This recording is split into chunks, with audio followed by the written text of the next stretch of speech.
Welcome, everybody. Welcome. I'm just going to go live on Facebook and then we're going to start.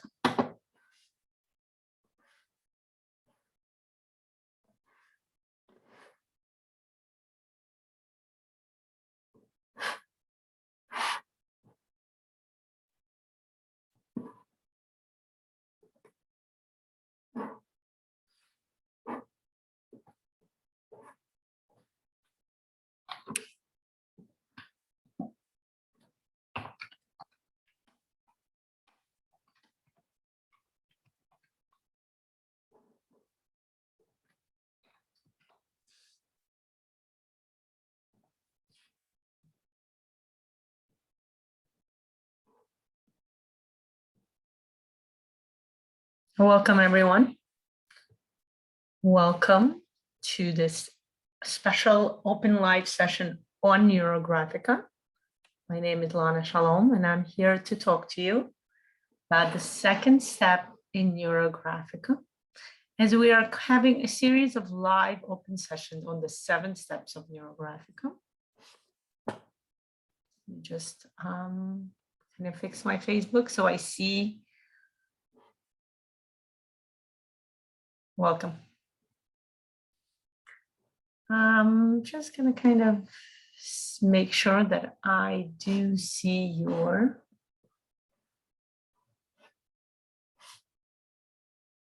notes. Okay. Give me a second.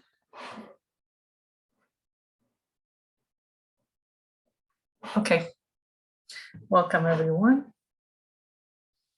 Okay. So we are here today. We are here today to cover the next session. Today we're having the second session on the 7 steps of the algorithm. The way we draw, this is a rule, kind of the rule or the rules, however you want to look at it, whether it's 1 rule or 7 rules in Neurographica. I consider it to be 1 rule, but I am, you guys can have your own opinion. So these are all 7 steps within the algorithm.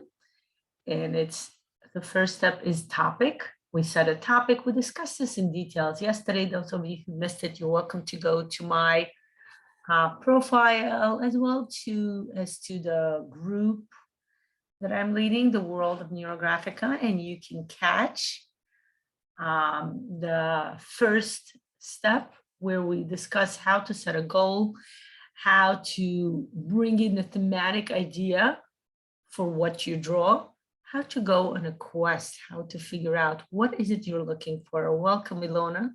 Nice to see you this morning. The second step is what we will be discussing today is the composition. And just to let you know, the rest of the steps are step 3 is a conjoining. Step 4 is the integration, and it consists of 2 parts. 4.1 is shape and the background. 4.2 is the archetyping. Step 5 are the field lines. Step 6 is the fixing shape.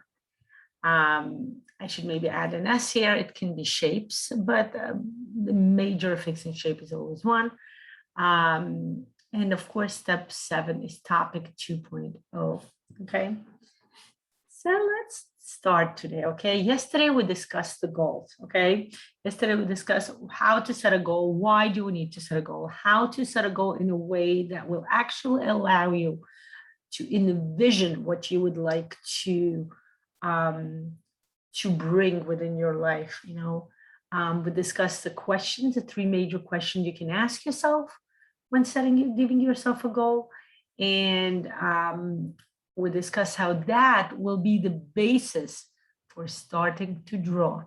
Okay, at step 1, we didn't start to draw yet. We're just setting a topic.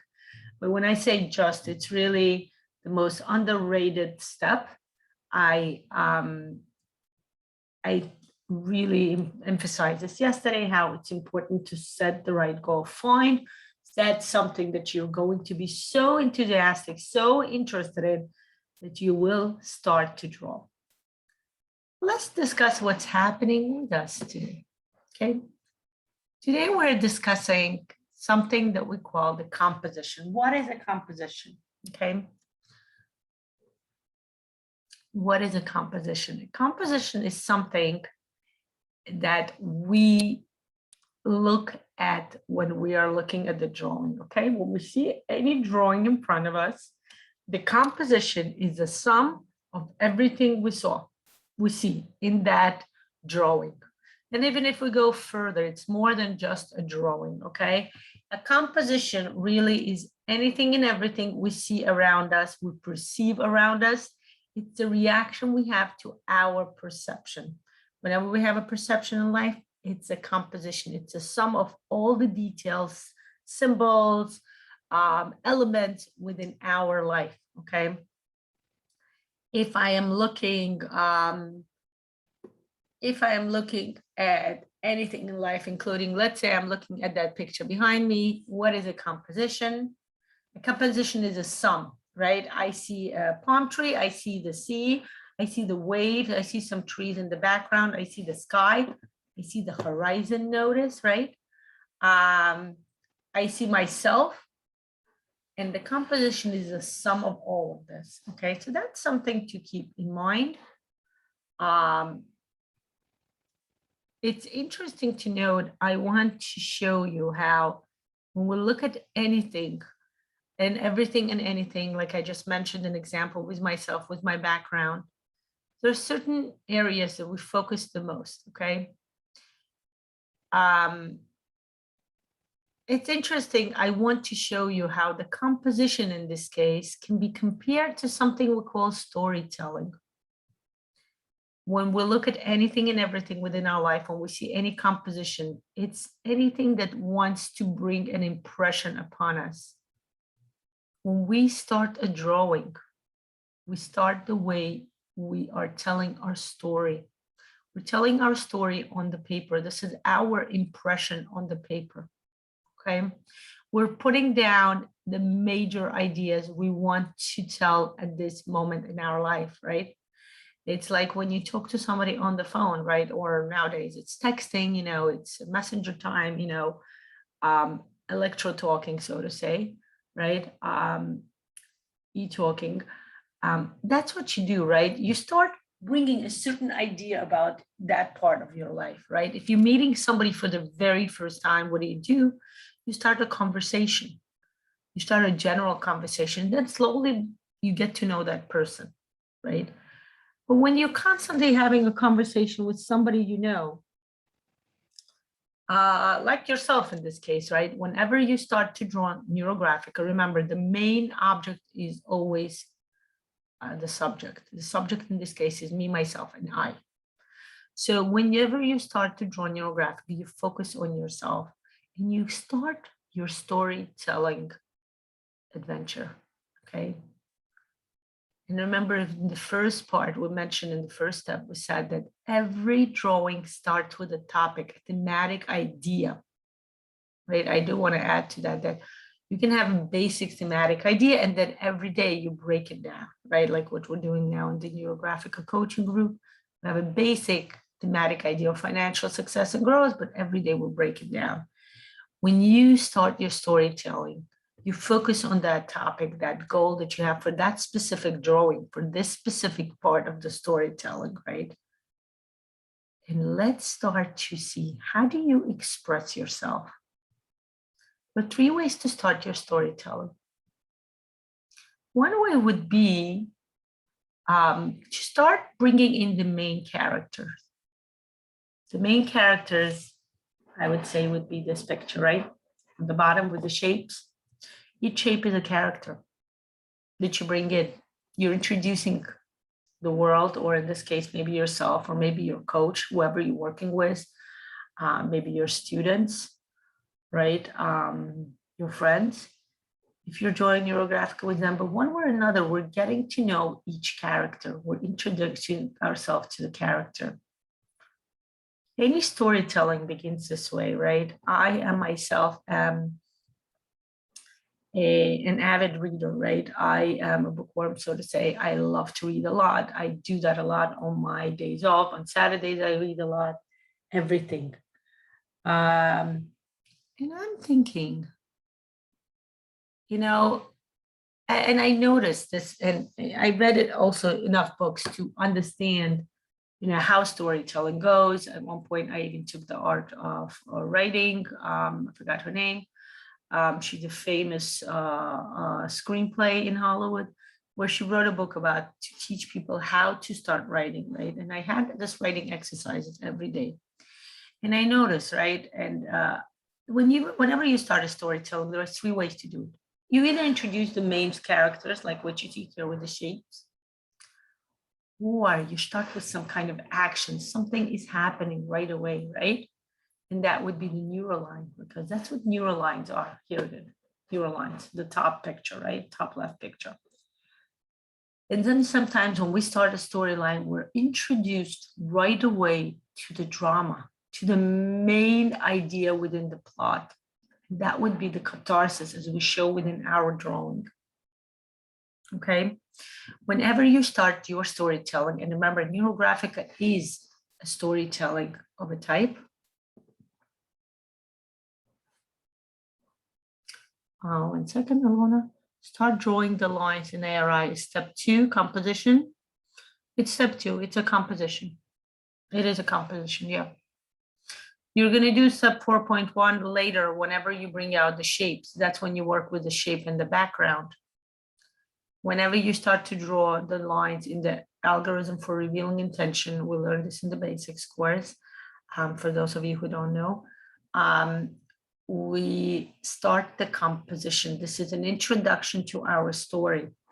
In step 4.1, we start separating the main characters, which are the shapes, right? The shapes are always the main characters, their symbolism. If you remember, we did this in the principles, one of the principles of Neurographica sessions, where we looked around and every symbol in our life is a shape, okay? Shape is a character. When we start to separate the character from the background, from the surrounding area, that's 4.1. But whenever we start, it's always the composition, okay? Neurographica always starts with step 1, the topic, then step 2, the composition. And composition can be different, right? And that's what we started discussing, that whenever you start your storytelling in Neurographica, you have this topic and you start assessing it, you start understanding, how do you present this story on the paper? Do you want to start with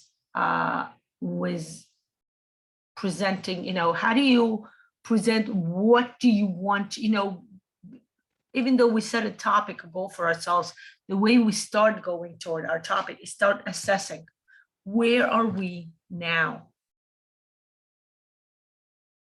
Okay, and the first thing we do is decide, how do we want to start the introduction of who we are within the storytelling? Do we want to start through the characters? Do we want to start through the movement?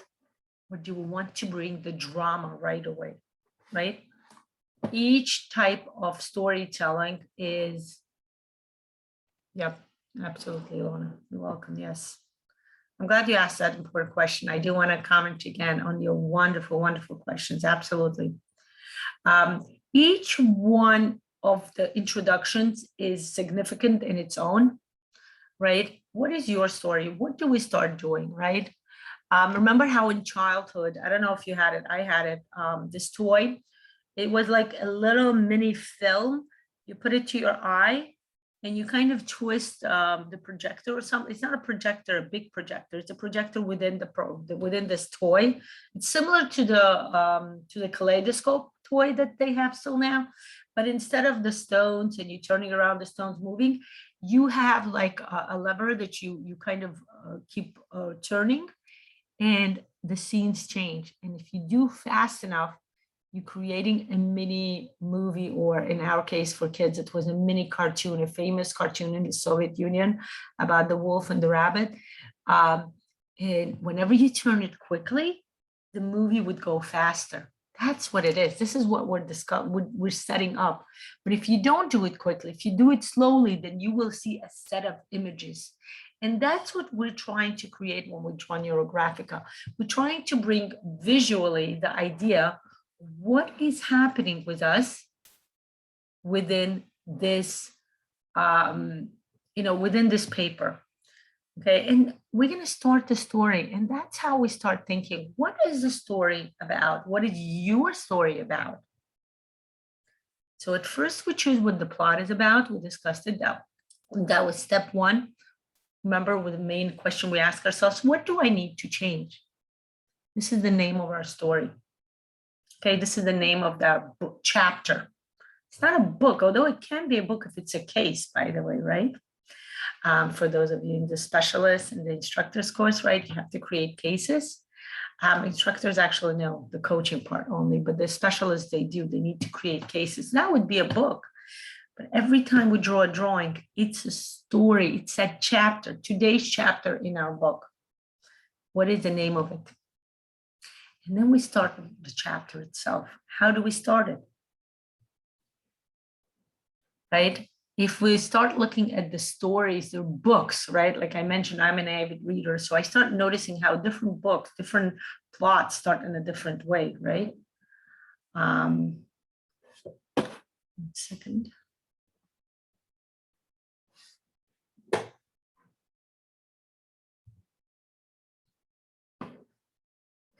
And let's say, sorry, whenever I stop this sharing tool, let's say we are starting to use, like I mentioned, if we start using the analogy of storytelling. 1 second, I just wrote something to me. Give me a second. Answer that person.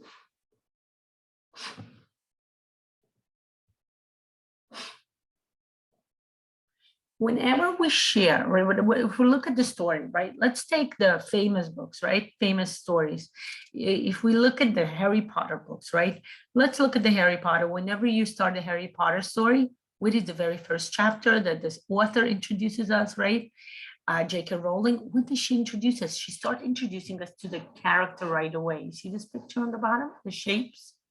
She starts introducing us to the characters, right? We start getting to know Aunt Petunia, Uncle Vernon, right? Then we see other important characters within the whole book series, Dumbledore, Professor McGonagall, right? And then the second chapter, again, we're introduced to the main, again, actually at the end of the first chapter, and then the second, we're introduced to the main character, Harry Potter, and then of course his cousin, grown-up Dudley, right? They're characters. Whenever you start drawing with shapes, you start introducing, you start your storytelling with the characters. The characters in this chapter are the most important point to you, okay? So whenever you start drawing, that's what you ask yourself. Who are the characters within my story? Who are your characters? You put them down. Main characters. Remember, we're not describing everything. Main characters. I, a circle, need to buy a house, a square. I need money for that. Money is a triangle in this case, right? There you go. In order to buy a house, exactly how you see in the picture here. I need to buy a house. In order to buy a house, a square, I need money. There's a triangle here. And I start working around these three characters. I start figuring out, what am I doing with this character, the character of the triangle, the money? How do I increase it so I can get to this character, the character of my house? Okay. Another type of a story, for example, yesterday I happened to listen to Les Miserables, right, the musical. And over there's another way of storytelling, right? With the story right away starts with an action. The story starts with the story of Jean Valjean, right? Right away, how he has finished his time in the prison and how he's being released. It's action again. Right away, you're thrown inside the action. There's no, walking around the edges. There is no introduction to the characters here, notice. All the characters will get introduced to much, much later in the story. right away you get to be in the action. Drawing neural lines is the action. It's a movement. Sometimes we start our storyline with what is the action, the movement I have within my plot now. I need to start with actions. It's not necessarily about the characters, although they're important too. Remember, we just discussed it with Lana, right? The characters do need to come in at point 4.1, at step 4.1, but we start with the actions. We need to bring movement within our storytelling. We want to show that I am, for example, right, get an example with the house again. I decided I want to buy a house. Notice the emphasis here is I decided I want to buy a house. Okay, not the me and not the house, but decision and buying. That's movement, that's action. Okay, start asking yourself questions. Where is it starting? Where is it going? If at this point already, let's say, introducing neural line, the movement or the action is the second part in your story, right? You did the characters and then you start adding the neural line. You ask yourself questions. Where is it starting? And where is it going? And then if you have characters, you can ask, who is it passing by or who is it going through? Which characters, which elements am I touching upon? Am I embarking upon? And that's what you do, okay? That's another type of storytelling. You start, again, remember, what we're discussing here is not just having a picture made out of lines, we're just having a picture made out of shapes. We're saying the way you start your storytelling. Any book will have the main ideas are still the same. We need to have characters, we need to have actions, we need to have a protagonist, we need to have a plot, we need to have the drama. And that's where we're coming in now. The third type of storytelling is the drama, right? Leo Tolstoy, the famous Russian writer, starts his famous novel, Anna Karenina, with one of the catchiest phrases within literature. He says, happy families are all alike. Every unhappy family is unhappy in its own way. I must tell you, just that phrase alone, people write dissertations on that phrase, because that phrase alone, there's so much philosophy within it. You can even start with the first one. Do you even agree with it or you don't agree with it? I remember reading that story, that book. It was like a major book, right, that I read when I was in high school. I like Tolstoy. I find his books to be quite deep, interesting, you know, retrospective, whatever you want to call, right? If you're planning to become like a psychologist or a coach, or let's say call everything psychology, you start reading Tolstoy books, because that's how you start becoming a psychologist. That's how you start retrospecting and understanding what's going on within somebody's soul, right? But that phrase, I kept thinking, you know, I'm much older in my journey in life now. And that phrase, I always think about, is it true or is it not? And I often feel it's not true. Happy families are not all alike. I would think the opposite, that every happy family is happy in its own way, but every unhappy family is unhappy in the same way. They're just unhappy, right? Look at this, the drama. He starts his book, he starts his storytelling with the drama, and we know what a drama that is. Even if you've never read Anna Karenina, you know the plot, right? She falls in love with a man. She leaves her husband. It's the end of the not previous even century, the century before, the what is it, the 19th century, in the 1800s, right? And what happens, you know, society judges her. How dare she leave her husband, whom she doesn't love, and start pursuing this person whom she does love, right? She leaves her son behind because she cannot have it. She's not a socially appropriate character. And the ending is very tragic, right? At one point, even though he loves her, at one point he kind of rejects her, this person she loves. What does she do? She throws herself under the train. The beginning of the story gives you an understanding of the whole idea of the whole storytelling, the whole book, okay? 2-book series, okay, guys? There you go. the synopsis of the whole book is in one phrase. Happy families are all alike. Every unhappy family is unhappy in its own way. And that's what happens, right? That's the interesting part about all of this, that you can start your storytelling with the drama. There you go, voila. Look at the catharsis. What is a catharsis? It's a drama. It's the expression of who you are. It's the expression of your pain. You have a pain inside and you cannot handle it, right? You need to let go of it, right? Your inner child is suffering. It's hidden stress, it's hidden trauma. What do?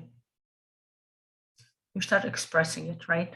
You say, there is something within me that's holding me back. We call it the algorithm for removing limitations. There is a limitation within you. It's holding you back. It's hidden within you. Start asking yourself a question. What is hidden within me? Where is it hidden? You do not find answers. These are not answers you easily find. Why? Because these are the questions that are asked as a way to, one second.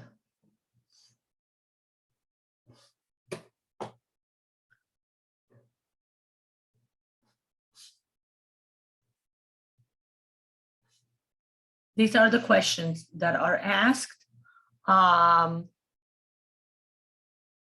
you want to start working with the drama. Drama is the main idea within this plot, okay? Okay, yeah, just want to see your comments. Yeah, many fairy starts with introducing characters. Absolutely. Introducing characters is the way the way the children are introduced to any fairy tale. Beautiful observation, Ilona. Thank you for that. Yeah, that's what happens, right? When we start the introduction, when as kids, right, you start reading any story, they usually start with the characters. But if you start reading teenage stories, right, and we do keep in mind, by the way, that Harry Potter is not a children's book. It's not a it's more of a teenage book, right? I would say it's for teens. I would argue that Harry Potter is for adults, because the ideas that presented in the storyline in the book are much adult-like. But yeah, absolutely. As kids, we start understanding the world through the characters, right? We look around. What are the characters? Kids are introduced to the world through characters. The main character is mommy, right? I emerge from mommy. I look, she's usually the first person I see. Sometimes it's a daddy. Yes, of course, there are other characters, right? Doctors and stuff. That's what it is, characters. As they grow up, right? What happens with the teens? We can do the whole quadrant now, the meta-modern quadrant, remember? As you grow up, and why don't we do that? It's right about time. I'm going to transfer my camera, right? Prepare my paper. I have it right here. The paper is always waiting for me. I always have my notebook here. And yes, Lana, thank you. Yes, I thought so too, because that's exactly what we do. We do storytelling. Let me share my camera so you can see what we are discussing. We're going to start the visualization process of our discussion.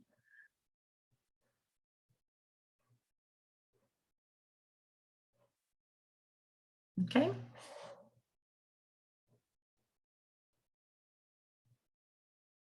Okay. So if sometimes you need to restart refresh your Facebook. Sometimes it gets stuck. I know that's what happens to me. That's exactly what happens, right? Let's look at it this way, right? Even if we start looking at it as a quadrant, right? A meta-modern quadrant that we usually bring in within all of our work, right? Remember that within the meta-modern quadrant, we have a child, right? This is a developmental procession of a human being. Then we have teenagers. And we have adults, right? And then we have something we call the wise man, a wise person, right? Whether it's a wise man or a wise woman. So on a child level, we introduce things through characters, through shapes. Okay? Life is done through characters. It's not the actions, it's the characters that surround us, right? It's who we see around us that makes a difference to us. It's whether it's a main characters within our life? Was it our parents? Maybe even grandma, grandpa, or is it a stranger, right? That's how we have this important developmental part that's called stranger anxiety, right? As we grow up, as we become teenagers, right, what do we introduce ourselves to? We introduce ourselves to the movement, the action, right? Teenagers are more focused on the actions. It's not the characters, guys. You know, the main characters are not significant anymore. They start understanding that it's not about the characters. It's the movement. It's what you do. It's how you act. It's the music you listen to. It's the social media that people are familiar. You know, people become famous with, right? People start, you know, what are teenagers, right? I have teenagers. What do? They sit on social media the whole time because they're so excited to see celebrities or other people's lives. If you look at storytelling, is it the characters or is it the movement? It's the movement, it's the action. In Neurographica, we call it the neuroline, right? It's a neuroline that we're so interested in. As adults, right, as we started kind of adjusting into adulthood, we start growing up, and we start understanding that life is about wanting things. I mean, kids know this. Life is about wanting things and getting it. Life is about wanting things and fighting for it, right? Movement, action. Adults, life is about wanting things and having to work for it, having to, going through something. There's some kind of something. What is that something that you go through that will bring things to you, right? Those of us who are writers or readers, you know, we're talking about drama, or even TV viewers, right? Any movie, any TV show, anything, drama. We need the synapses. We need something to happen, right? In Neurographica, we call it the catharsis. Catharsis is a psychological term that means an expression of something that was repressed within you, okay? And we do the catharsis on the paper, right? And that's what it is. It's becoming adulthood. Adulthood is about working through certain drama that maybe you perceived. Remember, it may not necessarily mean it happened, but this is the way your perception works. You perceive that may happen when you're a child, that may happen when you're a teenager, right? If you're out there, you may agree with me that may happen even before this lifetime, right? In your previous lifetime. If you're not out there, you don't have to think about it. Think about this lifetime, your childhood, your teenage years, right? Something happened, something that was stressful, something that was traumatic. That's what catharsis is, right? Hidden stress or hidden trauma. Start working with it.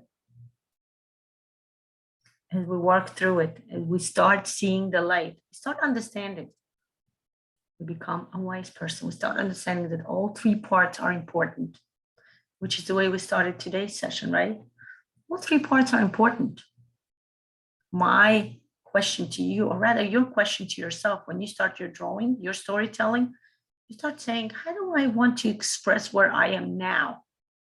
If you're experiencing pain, if you're experiencing hesitations, if you're experiencing, lack of confidence, if you're experiencing anything negative, drama, right? Drama, one of those drama shows they have on TV, not something I usually watch, but it's teenagers like to watch it, right? Drama. Girls, ladies like to watch it because ladies are intuitively retrospective. They want to understand what is happening. They want to resolve whatever drama, whatever catharsis they have within themselves, right? Or you start looking and say, you know what? I'm good. I don't have any pain. I don't have any drama. I don't have anything that I need to reveal.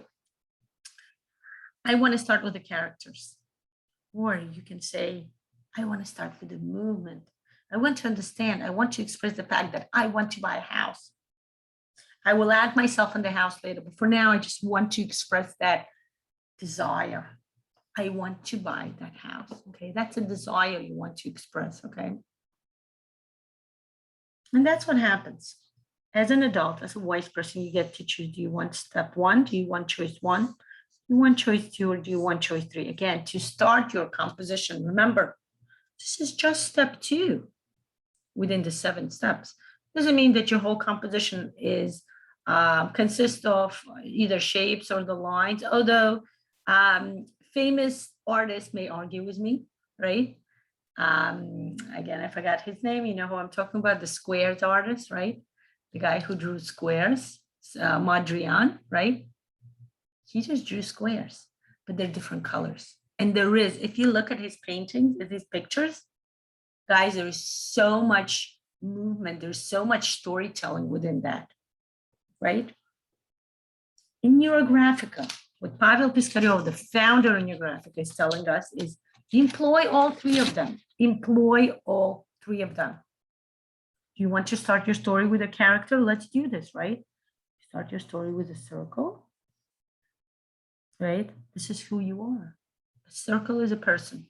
A regular person is a circle. Sometimes this person can feel like a triangle. He's very edgy. He's very like, high energized. He's a triangle. He wants to go somewhere. He wants to grow. Triangles grow, right? Circles always stay a circle, remember. You can become a bigger circle, but you're always a circle. There's no beginning and no ending. The human soul, right? This is the beginning of a human life, right? Like I mentioned, the child grows up and he or she's a circle. It's a clean slate, right? It's a cell. Cells are circular. Atoms are circular, right? But that person starts acting, right? The child grows up and starts what? Turning around, starts what? Starts crawling, right? Starts moving. Triangle is a movement, right? The child wants to get the toy. The toy is a square. What does the child do? At first, he will cry, right? Crying is a triangle, right, guys? We know that. Crying is a triangle, right? It's not pleasant. It's edgy, right? Like when you go to a public place and the child starts to cry and it's not your child. So that makes things even much worse, right? Because if it's your child, at least you're making efforts. You start doing something. When it's somebody's child, you're at the mercy of that person, whoever is with the child, whether the person will pick up the child, do something about it, or let the child cry. And you're like, I'm a triangle, right? Somebody's crying. There's a human being crying here, and I cannot do anything about it, right? And that's what it's all about, right? And the child knows that in order to get the toy, there is something needs to be done. It's either crying at mommy's and daddy's or caregivers' attention to give me the toy. But at a certain point, the child's understanding, hey, I'm not waiting for mommy or daddy. I'm just going to do something myself. I'm going to make my body mobile, right? And we start having an action. The child starts turning around first, right? I have 20 years of experience in early childhood, so I can give you all the steps of child development, how child develops, right? First, it's turning their head around, right? Smiling, laughing at a certain point, right? Then what do? They start the movement. They start turning from side to side. Then they start kind of turning over, right? First, you look at them, they're on their back. The next thing you look at them, they're on their tummy. Right? Then they start to what? Then they start to crawl. And the goal of that is to get the square, the goal. The goal of the child is to get the toy. In order for that, the child has to make himself or herself edgy, triangle. The child is not comfortable with the fact that he has to rely on mommy or daddy or the caregiver to get the toy. The child wants to start developing. This is what we call development, right? This is what we call a development. The child starts developing. The child starts acting. The child starts moving, right? Starts on understanding that if I want to get something in life, I need to move. I need to do stuff in my life. Sometimes those movements are on its own. Sometimes those movements are just the movements. Sometimes those movements are to relieve the uncomfortability that the child is experiencing. And sometimes, and at one point, the movement will be when the child starts crawling and getting what he wants. Sometimes he wants this thing, this square, and sometimes he wants something else, another square or another circle. Right? Other characters. We start introducing at one point other characters to our storytelling. 1 second.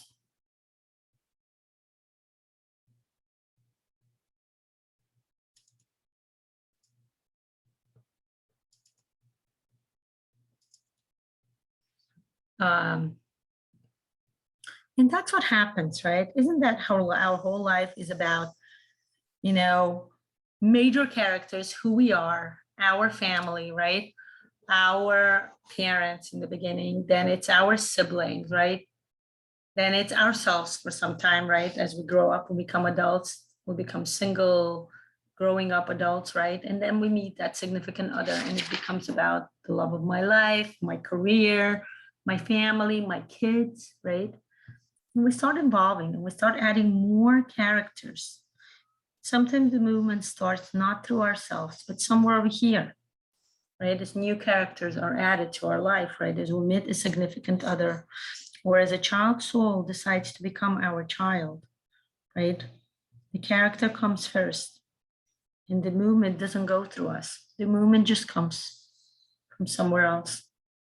But with time, we notice this character, and we start understanding that this is a part of who I am. This is my child, or it's my significant other, or it's my boss, or it's my friend. We often form new friends. It's usually people think that when you have friends, it's something you have from your childhood. Not always, right? I had my childhood friends, and then when I moved to US, I made friends with 2 other people, and I was best friends with them through high school, through college, maybe sometime afterwards. And then you start, you become evolved, you become changed, and you become friends with other people. That's what happens. Certain characters, right, become dissolved. You're not friends with this person anymore. Your college friends, most of them, you're not friends with them, right? Maybe a few of them you still are.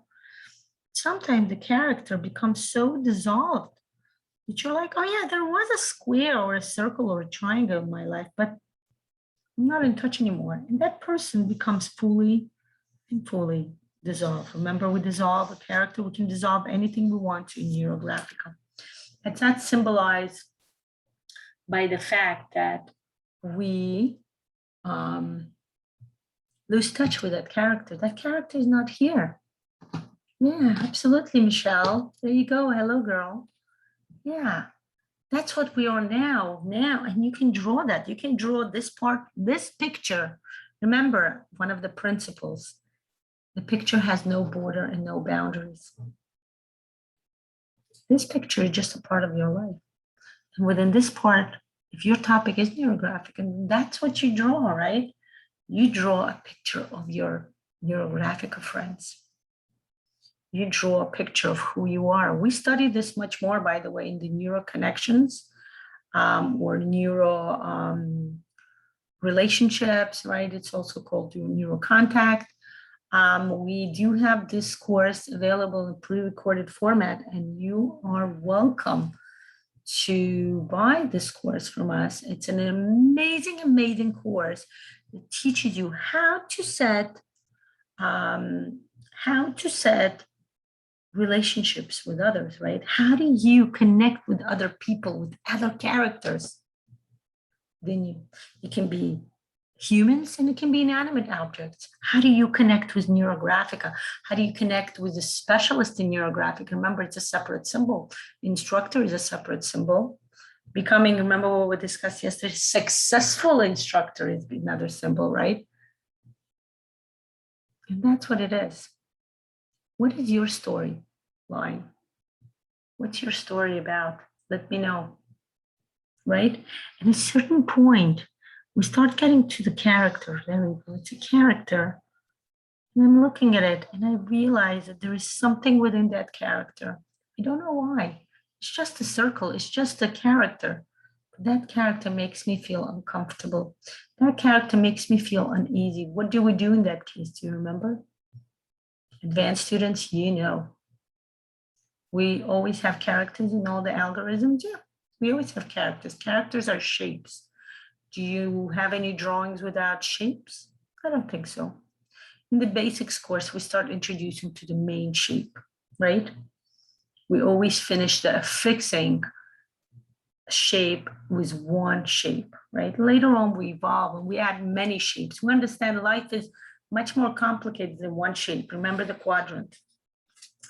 The child starts their life with one character, one shape. And that's the premises of the basics course.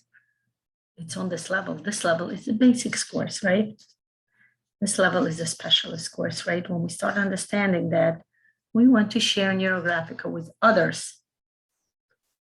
And you start understanding, teenagers start understanding that parents are not the most important things in their life. No, they're not. They start being more interested in their friends. They start being more interested in some characters, like some ideal characters as they see. It can be celebrities, it can be, authors, it can be, something that teenager wants to become when they grow up. When I was a child, all the boys wanted to become an astronaut, right? When Soviet Union would send Yuri Gagarin, the first astronaut, into space, all the boys wanted to become an astronaut because they had this ideal person in their mind, right? And when we become adults, this is the instructor's court, right? You start understanding that life is much more complicated than just being a specialist or a basics user. You can become constructors and you choose. You start saying, I need to become a competent instructor in order to teach other people, right? But we always have characters, absolutely. Just on different level, we have different characters. In the basics level, we only introduce to one character, the main caregiver, the mother. One affixing shape, remember? In the specialist, we start getting introduced to all the other shapes, right? If you are interested in becoming a specialist, bringing Neurographic into your professional field, welcome to PM me. I'll give you all the details. It's a wonderful, wonderful certification, a wonderful course that you can take. And in the instructor courses, we are adults, we start understanding there's a variety of characters, right? And you can draw them different ways, right? What happens over here when we take the neurocomposition course? Do you remember what we learned? That each shape can have different depth. One can be thicker, one can be thinner, right? I know you already took the neurocomposition course, right? What's the name of it? When you look at the picture and you start understanding, is this picture have any bold shapes or all the shapes are on the same level? But yes, to answer your question, we always must have a shape. It starts with one shape, me, myself, and I, or my goal, which is basically the same thing because goal is who I am. And then we start adding characters as we find necessary. Okay? But that's what happens whenever we have a character that we're not comfortable with, we have some anxiety about.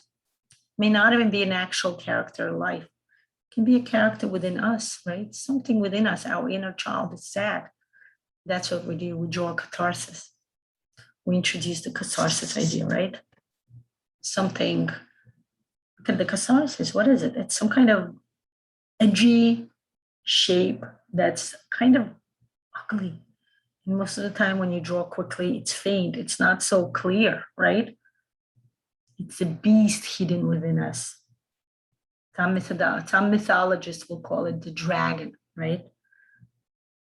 When you study the Chinese medicine, the 5 elements, the Banzi, right? That's what it's about. It's about what is the dragon within you? Who is your dragon, right? I'm a dragon person. I was born in the dragon year. I am a dragon, I'll tell you. I absolutely am a dragon, right? And that's what it is. And as we have the catharsis, what do we do? What is the first thing we do? We start getting to know this inner pain we have inside us. This inner child who's crying, who's saying, please hear what I have to say. That's what we do. First thing we always do is harmonize this child, give it grounding. We give harmony to this child that it needs. Go over each line. We get to know this inner child. We kind of listen to the child's story and say, why are you crying, child, right? Because we're adults, remember. This is one of the reasons why many, it's so complicated. I'm studying this now, and it's so complicated to teach Neurographica to children. Because you can do the simple Neurographica with children, neuroline shapes, that's very easy. You can do it with with kids before teenage years. But how do you teach teenagers the catharsis? It's something that's not, teenagers don't usually understand that because, teenagers are all about action, neuroline. It's adults who grow up and they start understanding that when a child cries, you pick it up, you comfort it. That's what happens when we do the catharsis, right? That's what happens. Our inner child becomes harmonized. We get to know it. And look at this, we're kind of making sense of this something that originally was like, what is this ugly thing? But now it looks, it looks interesting now. It looks like some kind of a shape. We start connecting to the archetypes. We don't know what the shape is, but we know it looks like some kind of a shape, right? Acceptance. Once we harmonize, we accept this shape. We accept the inner child with whatever, with whatever synapses, whatever is bothering the child. The first thing you always do is acceptance.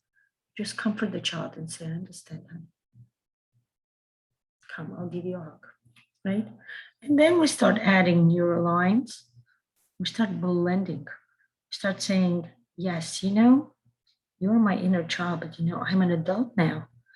Now I understand, look what I have achieved.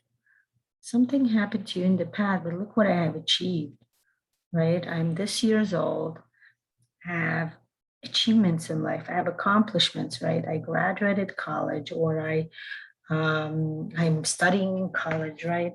Or I became a manager, or, I started to draw. I didn't know how to draw. That's my story, right? That's the beauty about Neurographica. When you start doing Neurographica, you become an artist and you say, look at me. I became an artist. I became an artist. I became a part of this amazing group of people who express themselves creatively on the paper, who do storytellings on the paper. And that's what I do. Introduce this inner child to your reality, to who you are. That's what the point of adding neurolines. We're going to do this more tomorrow. But for now, I just want to quickly take you through the storyline, right? Kind of a quick understanding of the all 7 steps, right? We start expressing, we start connecting our inner child, who's calm at this point because we kind of, comforted. He's looking around and saying, wow, I have accomplished so much.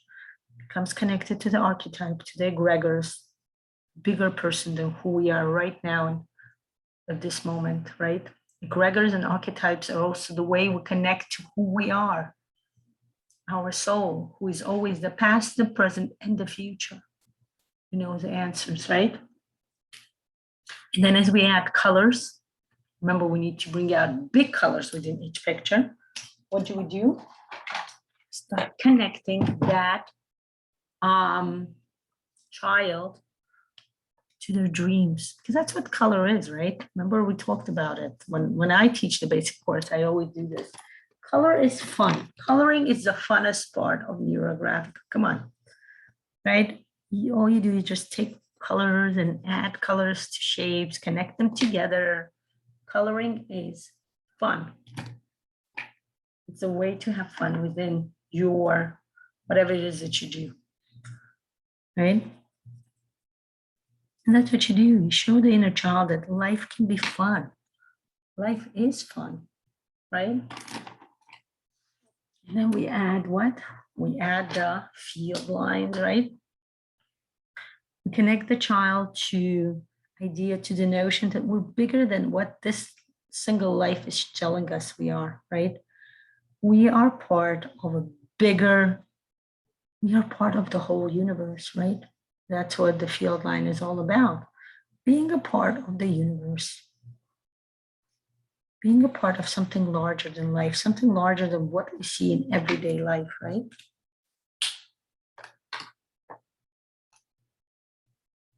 When we make that connection with the child, and the child at this point looks at life and says, wow, I want to participate in this life. I want to be a part of this life.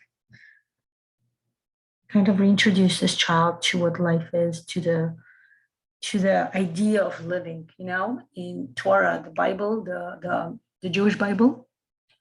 It says when you save one soul, one life, you save the world. And that's what you do here. You save the soul, you save this inner child, and you save the world. The whole world is saved. Because the child says, I want to start living this life. And that's when you do the fixing shape. You say, excellent, let's do that.